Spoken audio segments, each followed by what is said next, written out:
Hello.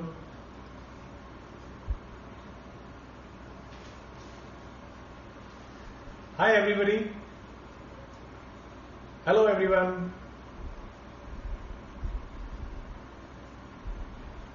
Thanks for coming. Thanks for joining in. Hello guys. Hi everyone. Thank you.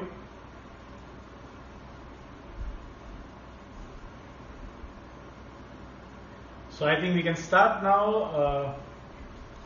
More people are coming. Let's wait. Hi guys. Thank you for coming in. I hope everybody is fine, at home, safe, healthy. And today we should cook together and chat about some good recipes or anything to do about food.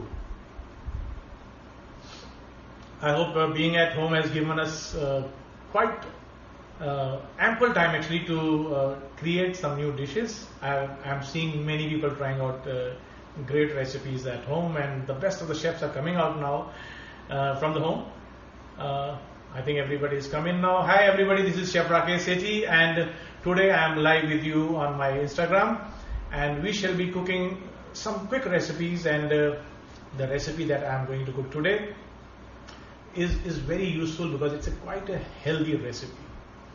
अब lockdown का समय है and ingredients की scarcity होती है, घर में जो है उसी में से हमने बेस्ट यूटिलाइज करना है. ऐसे में क्या करें? तो मैं आपको एक आज ऐसी रेसिपी बनाकर दिखाता हूं जो आपकी बॉडी की इम्यूनिटी के लिए बहुत बढ़िया है. कहते हैं कि दूध और दूध से बने प्रोडक्ट्स यानी कि दही काफी हेल्दी होती है. तो आज हम बनाने वाले हैं एक हेल्दी रेसिपी जो है भापा दोई. जी हाँ, भापा मीन्स स्टीम एंड दोई मीन्स दही. नाउ इसको बनाने के लिए एक छोटा सा प्रोसेस है. कई रेसिपीज हैं इसको बनाने के, कई अलग अलग तरीके हैं. बल्कि आप ईस्ट इंडिया में जाएंगे तो हर घर में एक नया स्टाइल है इसको बनाने का. नाउ मैंने सोचा क्यों ना मैं अपना वर्जन भापा दोई का आपको दिखाऊं जो कि थोड़ा क्विक है, इजी है और आपको ऐसा लगेगा हाँ ये मैं तो बना सकता हूं या बना सकती हूं.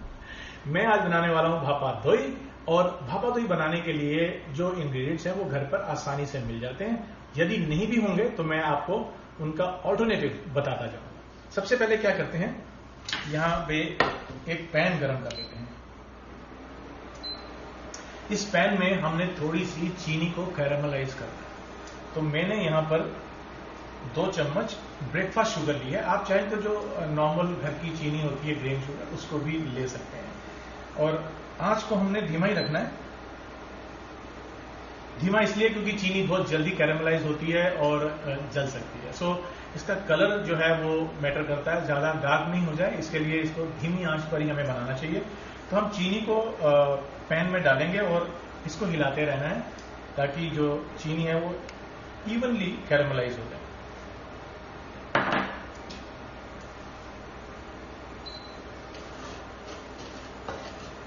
ये हम चीनी को कैरामलाइज कर रहे हैं. जैसा मैंने बताया मैंने ब्रेकफास्ट शुगर ली है. आप चाहें तो घर की साधारण चीनी भी ले सकते हैं. और जो प्रोसेस है कैरामल बनाने का या पहले करके भी रखते हैं, यानी एक कटोरी में कैरामल ऑलरेडी बना के भी रख सकते हैं. पर मैं चाहता था कि जितनी चीज आपके सामने लाइव हो सके उतना बनाए.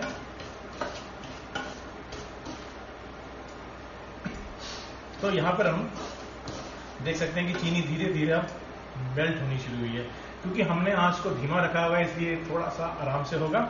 और जब आप ग्रेन शुगर लेते हैं तो उसके लिए भी आपको पैन को या बर्तन को थोड़ा पहले से ही गर्म करना पड़ेगा. ये लीजिए चीनी अब धीरे धीरे मेल्ट होनी शुरू हो गई. जैसे मैं आपको बताता था कि ईस्ट इंडिया में बल्कि कई मेरे बंगाली शेफ्स जो हैं उनके घर पे भी जब मैं जाता हूं तो उनके घर में भापा दोई बनाने का एक अलग ही प्रोसेस होता है. और बहुत इसमें मेहनत चाहिए होती है इन टर्म्स कि आपको पता होना चाहिए जो प्रोसेस कर रहे हैं उसका रिजल्ट क्या आने वाला है. तो जैसे जैसे हम बनाते जाएंगे मैं आपको एक्सप्लेन करता जाऊंगा कि क्या हम लोग कर रहे हैं. और अब चीनी जो है वो मेल्ट होनी शुरू हो गई है.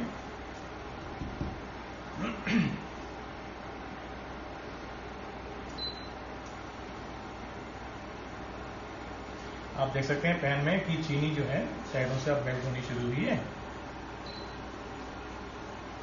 और अब ये धीरे धीरे रंग भी हल्का गोल्डन होना शुरू हो जाएगा। ये तो चीनी मेल्ट हो रही है। आपको स्लो ही रखते हैं हम हीट को एंड लेट्स वेट कि ये रंग थोड़ा थोड़ा चेंज होना शुरू हो जाए और कैरेमल कलर इसका गोल्डन की तरफ आना शुरू हो जाए। सो यू कैन सी, अगर आप पास आते हैं तो यू कैन सी कि चीनी जो है वो धीरे धीरे रंग चेंज हो रहा है और जैसे ही इसका रंग गोल्डन हो जाएगा, जो कि हो गया है, फ्लेम धीमी रखते हैं। आप देख सकते हैं कि इसका रंग जो है वो गोल्डन हो गया है। अब इसमें हम डालेंगे 250 ml दूध। ये और दूध डालने के बाद वापस इसको हम फायर पे ले आएंगे और जो कैरेमल है वो धीरे धीरे अब इसमें मेल्ट हो जाएगा। आप देखिए दूध का कलर भी कैसे लाइट आलमंड कैसा हो गया है।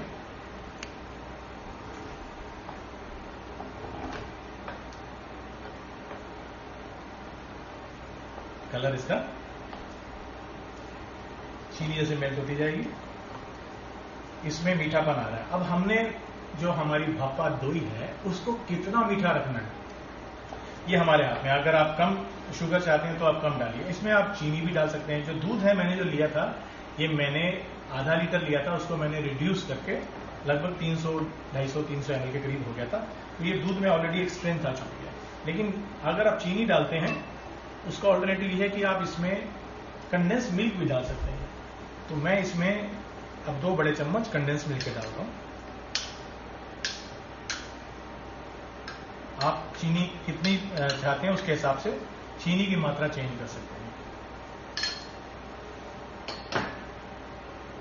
अब इसको हम अच्छे से मिला लेते हैं जब तक कि जो कैरेमल थी, चीनी है, कंडेंस मिल्क है, सब अच्छे से मिक्स हो जाए और एक अच्छी खासी स्वीटनेस मिल जाएगी इसको।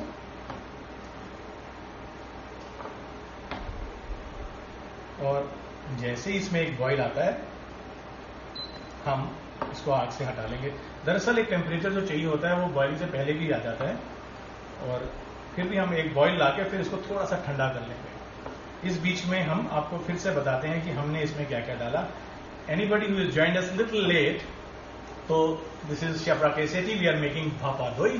This is my version of steamed yoghurt, quite an healthy recipe. यहाँ बॉईल भी आ गया आपसे बात करते करते।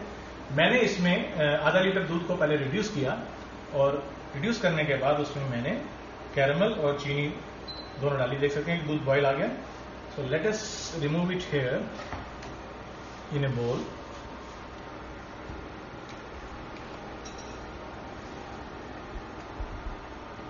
और इसमें हम डालेंगे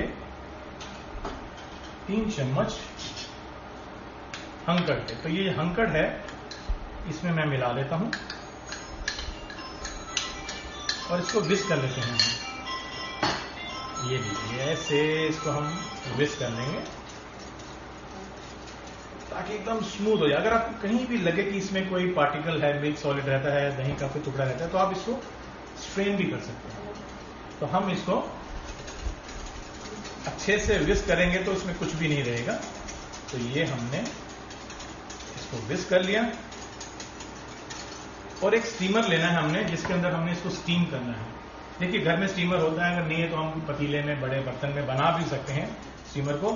और कई बार हम इसी स्टीम्ड योगर्ट को ओवन में भी बनाते हैं, डबल बॉयलर में, यानी कि एक ट्रे में पानी लेते हैं और उसमें डालते हैं, लेकिन वो बेक्ड योगर्ट हो जाती है।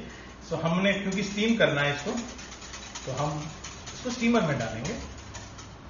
पहले इस दही को हम पोर कर लेते हैं उन रेमेकिन में जिसमें हमने इसको सर्व करना है। तो ये हटा के साइड में रखते हैं।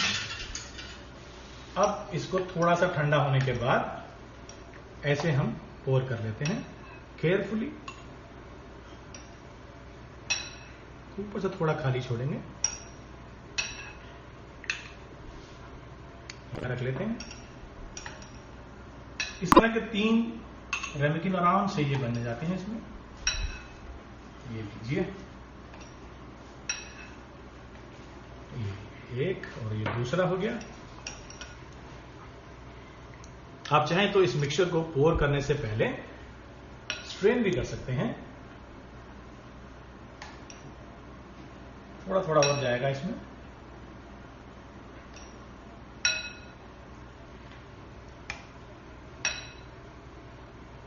अब इसको साइड में रख लेते हैं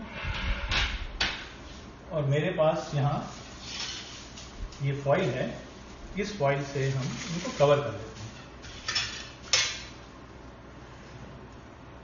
इस तरह से ये फॉइल लेनी है हमने और इसे कवर कर देना है। तीनों बॉल को इसी तरह से हम कवर कर लेते हैं स्टीम करने से पहले। और ये तीसरा बॉल है, इसको भी कवर कर लेते हैं। अब मेरे पास यहां पर ये स्टीमर है। आप इसको या किसी भी बड़े बर्तन को इस तरह से इस्तेमाल कर सकते हैं। इसे हमने स्टीमर में प्लेस करना है। जो हमने अभी तैयार किए हैं रेमकिन्स, इनको हमने स्टीमर में प्लेस करना है इसे, और ढक के 25 से 30 मिनट के लिए हमने इसको स्टीम करना है। अब आप जैसे मैंने बताया इसी प्रोसेस को ओवन में भी कर सकते हैं, लेकिन स्टीमर में करना है। और एक बार जब हल्का सा पानी स्टीम आ जाए, बॉयल आ जाए, उसके बाद धीमा कर दें और इसको 25 से 30 मिनट के लिए। इट विल ऑल्सो डिपेंड कि जो हमारी दूध की स्ट्रेंथ थी, हमने कितना रिड्यूस किया था, कितना गाढ़ापन था उसका, उसके हिसाब से भी इसमें डिपेंड करेगा। तो हमने क्या करना है, 25-30 मिनट के बाद पियर्स करके देखना है कि ये स्टीम्ड हुई है कि नहीं हुई है, और फिर बाद में इसको ठंडा करना है। ठंडा करने के बाद हमने इसको फ्रिज में रखना है, और फ्रिज में रखने के बाद कहीं जाके हम इसको एंजॉय करेंगे। अब इतने लंबे प्रोसेस को मैंने छोटा कर दिया, यहां मैंने इसको स्टीम करने के लिए रख दिया, लेकिन जो मैंने पहले से ही बना के रखा है, आइए मैं आपको वो दिखाता हूं। ये देखिए, ये मैंने पहले से ही स्टीम किया था। इसको खोल लेते हैं।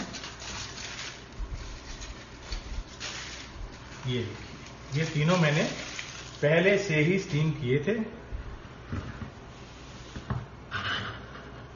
बहुत बढ़िया सेट हो गए हैं अच्छे से। अब करना क्या है कि इसके ऊपर हम थोड़ा सा कोई फ्रूट डाल सकते हैं, या मेरे पास ये ड्राई फ्रूट है, पिस्ता या बादाम, कुछ भी इस तरह से आप ऊपर सजा दें, इस तरह से।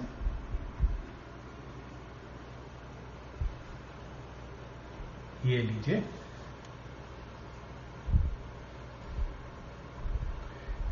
तो इस तरह से सजाने के बाद ये लीजिए, भापादोई तैयार है। Now this is my version. As I told you, मैं अपने दोस्तों के घर में जाता हूं तो उनके थोड़े से वेरिएशंस होते हैं, डिफरेंटली बनाते हैं, बट ऑफ कोर्स जब आप इसको गार्निश करते हैं, स्ट्रॉबेरी जैसे सीजन में है, या मैंगोज हैं, a little sprig of mint, this all makes it look so beautiful.